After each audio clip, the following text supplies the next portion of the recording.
देखिए, ये ऐसी टिप्पणी दिल्ली में भी आती है और जो भी संघ से परिचित हैं, संघ की कार्रवाई, संघ के कार्यकाल और जो कार्यशैली है और संघ की जो परंपरा है, इतिहास है, उन सबको विश्वास है, पता है कि संघ का जो मेन योगदान है भारत के लिए एक सांस्कृतिक राष्ट्रवाद और देश में गांव ढाणी में जाकर देश के प्रतीक, भारत के प्रतीक और भारत की परंपरा के प्रतीक जो प्रचार है, भावना है, उसको आगे बढ़ाने के लिए है। और सरकार में दखल या सरकार चलाना ये संघ का काम नहीं है, ना संघ कभी ऐसे कार्य। NDA 2 की सरकार को जो 12 साल हुए हैं, उसमें जो मेन हमारे मार्गदर्शक माने या हमारे जो सबसे सीनियर नेता माने प्रधानमंत्री जी के नेतृत्व में ये सफल कार्यकाल चला है। और विश्वास है कि जिस प्रकार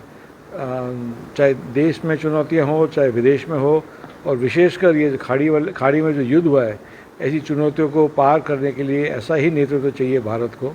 और संजोग से, ईश्वर की कृपा से ये नेतृत्व मिला है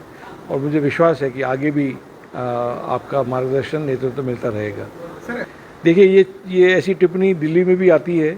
और जो भी संघ से परिचित हैं, संघ की कार्रवाई, संघ के कार्यकाल और जो कार्यशैली है और संघ की जो परंपरा है, इतिहास है, उन सबको विश्वास है, पता है कि संघ का जो मेन योगदान है भारत के लिए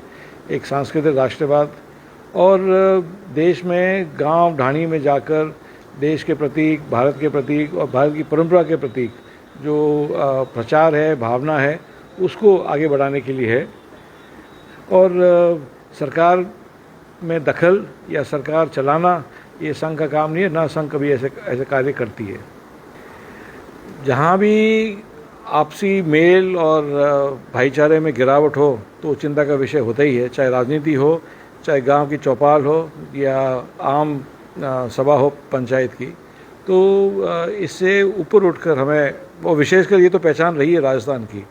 कि अपने यहाँ जो भाईचारा और प्रेम, और चाहे राजनीति या राजनीतिक दल अलग हो, परंतु जो प्रेम हमेशा जो रहा है उसको बनाना मैं समझता हूँ कि अपना धर्म बनता है। सर, देखिए, आरोप ये किरोड़ी लाल जी के कहने से भी पहले लगा है और ये आरोप कांग्रेस सरकार में लगा था और उनको सोचना चाहिए, क्योंकि वो एक वरिष्ठ प्रदेश के एक वरिष्ठ नेता हैं। उनको स्वयं सोचना चाहिए कि जब आरोप लगता है, और जैसे अडवाणी जी पर आरोप लगा था जैन डायरी वाला, तो अडवाणी जी ने कहा कि मैं चुनाव नहीं लड़ूंगा, मैं कोई पद नहीं लूँगा जब तक ये इस डायरी का खुलासा नहीं हो और मुझे क्लीन चिट, जो कहते हैं क्लीन चिट, नहीं मिले। और अडवाणी जी ने ये जो पोजीशन लिया, स्थान अपने लिए बनाया है भारत के राजनीतिक इतिहास में, मैं समझता हूँ कि उसकी बराबरी करना हमें करना चाहिए। जिसके पर भी ऐसे आरोप लगे उनको इसकी बराबरी करनी चाहिए।